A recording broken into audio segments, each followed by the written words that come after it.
வணக்கம் my dear beautiful hearts. நீங்கள் பார்த்துட்டு இருக்கிறது இல்லை பார்க்காம கேட்டுட்டு இருக்கிறது ஃபைனலி பாட்காஸ்டின் நசுக்கு நாப்பில் வித் என்கே.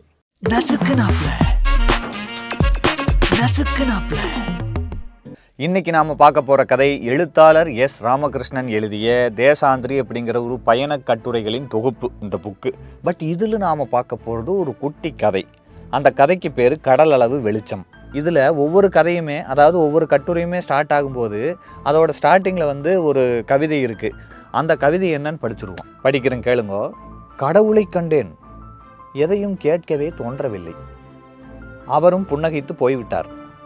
ஆயினும் மனதினிலே ஒரு நிம்மதி அப்படின்னு சொல்லிட்டு ஒரு கவிதை. ஆத்மா நாம் அப்படிங்கிறவரது எழுதின நிறையா கவிதைகளில் ஒரு கவிதை இது. இந்த கவிதையை விளக்குற அளவுக்கு எனக்கு அறிவில்லை. பட் இந்த கவிதையை படிக்கும்போது எனக்கு விளங்குனது என்ன அப்படின்னா, கண்டிப்பாக நம்ம வாழ்க்கையில் கேட்டது எல்லாமே கிடைக்குமான்னு தெரியாது. பாதி கிடைக்கும், பாதி கிடைக்காம போயிடும். அப்போது எப்படியுமே நம்ம வாழ்க்கைங்கிறது ஃபுல்ஃபில்டு அப்படிங்கிறது ஒன்று கிடையாது இல்லையா? எப்படி இந்த வாழ்க்கைங்கிறது ஃபுல்ஃபில்மெண்ட்டுங்கிறதே கிடையாதுன்னு அக்செப்ட் பண்ணிக்கிறோமோ, அப்போது ஒரு ஃபுல்ஃபில்மெண்ட் கிடைக்கும் போல் அது இவர் கிடச்சிருக்காட்டிருக்குது. ஸோ நமக்கு அப்படி நிம்மதிங்கிறது எப்போ வரும், என்ன ஏதுங்கிறதெல்லாம் நமக்கு தெரியல. வரும்போது வரட்டும், நம்ம கதைக்குள்ளே போவோம். இந்த குட்டி கதையில் 3 அழகான சீன்ஸ் இருக்குது. ஒவ்வொரு சீனாக சொல்லிடுறேன். முதல் சீன், ஓப்பன் பண்ணால் ஜன்னல். அந்த ஜன்னலை ஓப்பன் பண்ணால் ஒரு பெரிய வேப்ப மரம். அந்த வேப்ப மரத்துக்கு பின்னாடி சில வீடுகள். அந்த வீடுகளை தாண்டி பார்த்தோம்னா சில தெருக்கள். அந்த தெருக்களையும் தாண்டி பார்த்தோம்னா ஒரு பிரம்மாண்டமான வானம். ஸோ இப்படி தான் நம்ம எழுத்தாளர் எஸ் ராமகிருஷ்ணன் உலகத்தை பார்த்து ரசிக்கிறார் அந்த ஜன்னல் வழியாக. ஆனால் அந்த ஜன்னலை தாண்டி அந்த உலகத்தையும் அந்த வானத்தையும் போய் என்ஜாய் பண்ணிவிட்டு வெளியிலலாம் சுற்றணும் இல்லையா? அதுக்கு தடையாக இருக்கிறது அவருக்கு அந்த ஜன்னல் தான்.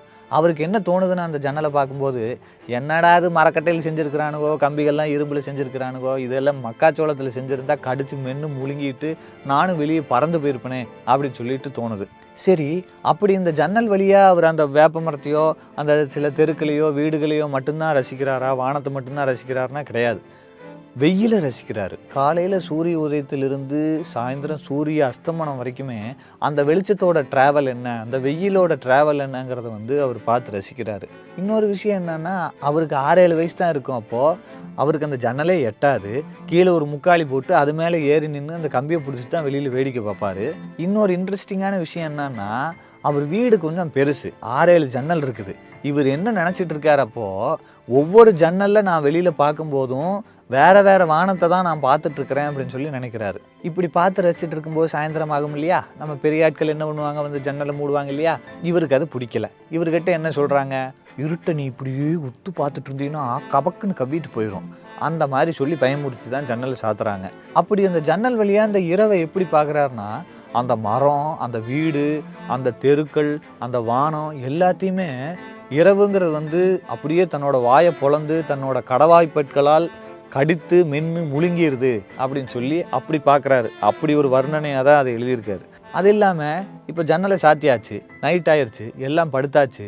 இப்போ அவருடைய மண்டையில் யோசிக்கிற எண்ணங்கள் எல்லாமே கேள்விகளாக தான் இருக்குது. என்ன கேள்வி இருக்குது? நைட்டு உலகம் என்ன தான் ஆகுது? நைட்டுக்கு எத்தனை கண் இருக்குது? இந்த நைட்டில் பகல் எங்கே கரைஞ்சி போச்சு?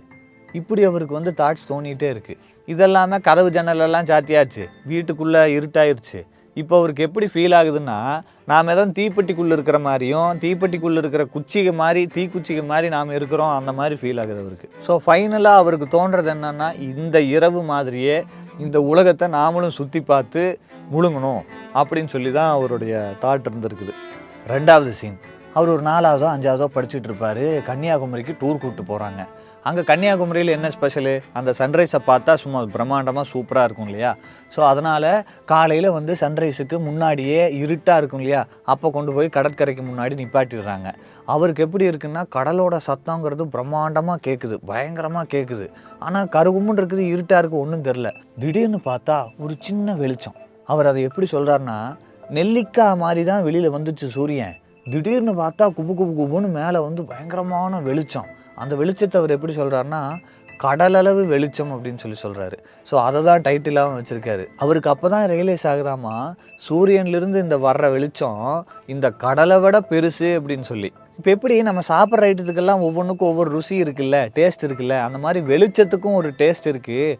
அதுக்கு நாம் வந்து ஒரு பிளான்ட்டாக ஒரு ஒரு தாவரமாக நம்ம பிறந்திருந்தா தான் அந்த வெளிச்சத்தையே ருசிச்சிருக்க முடியும் அப்படின்னு சொல்கிறாரு. அப்பேற்பட்ட வெயில் உலகத்தில் எங்கெங்கெல்லாம் போகுது அப்படின்னு சொல்லிட்டு ஒரு தாட்டு. அந்த தாட்டு தான் அவருடைய ஒட்டுமொத்த பயணங்களுக்கும் ஆரம்ப புள்ளியாக இருந்திருக்குதுன்னு சொல்லி மென்ஷன் பண்ணியிருக்காரு. 3வது சீன். அவருக்கு ஒரு 10 வயசு இருக்கும். வீட்டுக்குள்ளே இருக்கிறாரு. வெளியில் ஒரு சத்தம் கேட்குது.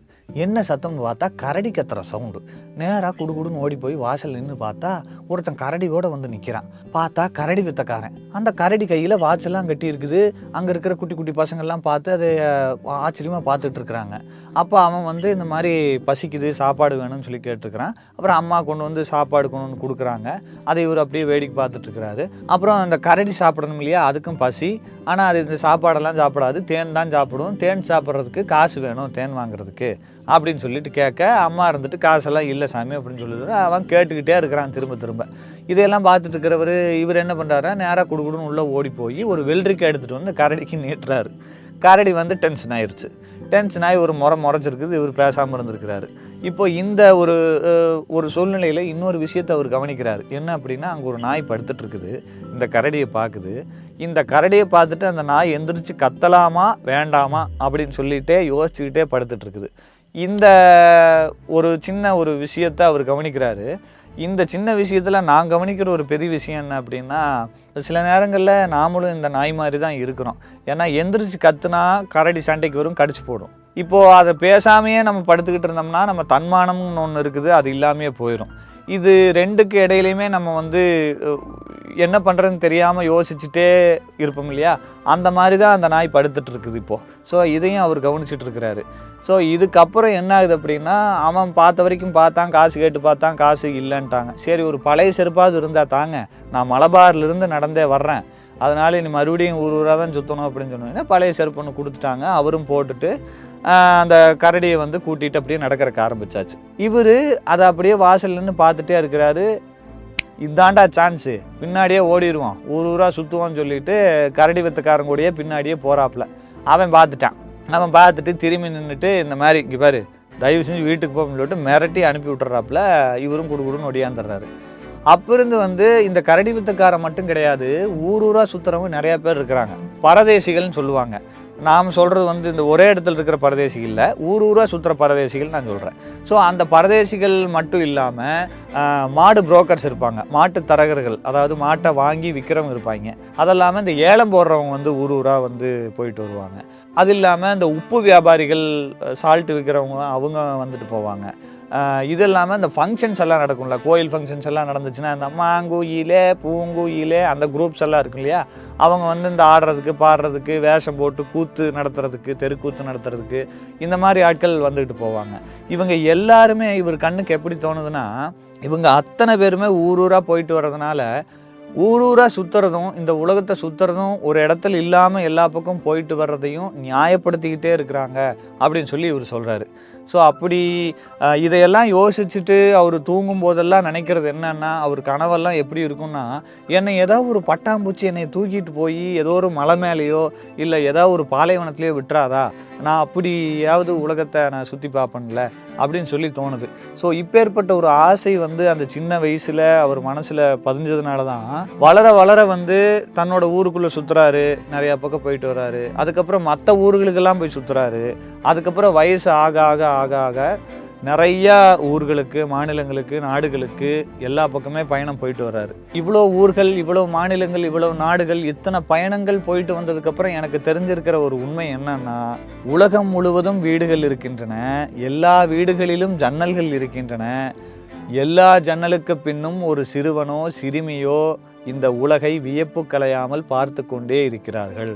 ஸோ அப்படி தான் இந்த கதையை அவர் முடிக்கிறார். இந்த 3 சீன்ஸை தாண்டி அவர் ரொம்ப ரசித்து மைன்யூட்டாக ரசிக்கிற ஒரு விஷயம் என்னன்னா அந்த வெயில் தான். அதை பலவிதமான காட்சிகளில் அவர் வந்து மென்ஷன் பண்ணுறாரு.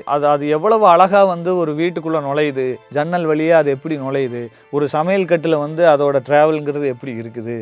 அதே மாதிரி வெளியில் தெருவில் நின்று பார்க்கும்போது அந்த வெயில் வந்து எப்படி தெரியுதுன்னா, அவருக்கு தன்னோட சிறகை விரிச்சிட்டு டான்ஸ் ஆடுற மாதிரி இருக்குது. அதெல்லாமல் மத்தியானத்துலேருந்து சாயந்தரத்துக்குள்ளே ஒரு வெயில் இருக்கும்ல, ஒரு கட்டடங்கள்ல எல்லாம் வந்து அதோட ஷேட்ஸ் விழுகும், அதோட ஷேடோ விழுகும், அது அப்படியே கொஞ்சம் கொஞ்சமாக மூவ் ஆகிட்டே போகும் இல்லையா. அதே மாதிரி இந்த வீட்டுக்குள்ளே பாத்திரங்களில் தண்ணி எல்லாம் வந்து பிடிச்சி வச்சுருப்போம்.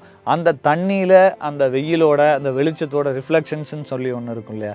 ஏன் தெருவில் ஒரு நாய் நடந்து போச்சுன்னா அந்த நாயோட முதுகில் கூட அந்த வெயில் எவ்வளோ அழகாக தத்தி தத்தி போகுது அப்படிங்கிறத கூட தான் ரசிச்சிருக்கிறேன் அப்படின்னு சொல்லிட்டு அதெல்லாம் சொல்கிறாரு.